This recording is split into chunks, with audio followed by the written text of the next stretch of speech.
লাসা লাসা ভেন্ডি খেতে খেতে যারা বিরক্ত তাদের জন্য নিয়ে চলে আসলাম পাকিস্তানি রেস্টুরেন্ট স্টাইলের ভেন্ডি ভাজি। ভাজিটা দেখতে ঠিক পাকিস্তানি ছেলেদের মতো হ্যান্ডসাম। সরি, আমি একটু লুচু কথা বলে ফেললাম। চলুন তাহলে রেসিপিটি শুরু করা যাক। প্রথমে একটি প্যানে দিয়ে দিয়েছি তেল। পরিমাণ মতো তেল দিয়ে তেলটা গরম করে নেব। তেল গরম হয়ে আসলে তাতে দিয়ে দেব রসুন কুচি। রসুনগুলো ভালোভাবে ব্রাউনি করে ভেজে নেওয়ার চেষ্টা করছিলাম, কিন্তু ব্রাউনি হচ্ছিল না। তারপর দিয়ে দেওয়া হচ্ছে কাঁচামরিচ, এটাও রসুনের সাথে ভেজে নেব। তারপরে দিয়ে দেওয়া হচ্ছে পেঁয়াজ কুচি। তিনটে উপকরণ একসাথে ভেজে নেওয়ার পর তাতে দিয়ে দেওয়া হচ্ছে ভেন্ডি। ভেন্ডিগুলো আগে ধুয়ে কেটে নেওয়া হয়েছিল। আপনারা চাইলে ধোয়া ছাড়াও ইউজ করতে পারেন যদি আপনারা প্যারত হয়ে থাকেন। আমরা মোটেও প্যারত না, তার জন্য ধুয়ে কেটে নেওয়া হয়েছে।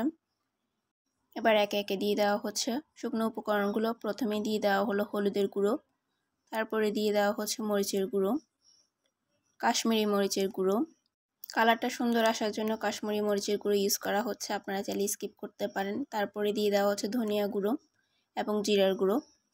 এবার সমস্ত উপকরণ একসাথে মিক্স করে নেওয়া হচ্ছে ভেন্ডির সাথে। মিক্স করা হয়ে গেলে তাতে দিয়ে দেবো লবণ এবং চিলি ফ্লেক্স।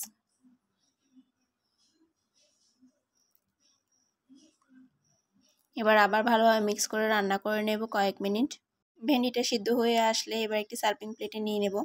গরম গরম ভাতের সাথে ট্রাই করতে পারেন পাকিস্তানি রেস্টুরেন্ট স্টাইলের ভেন্ডি ভাজি। কেমন হয়েছে জানাবেন। ধন্যবাদ।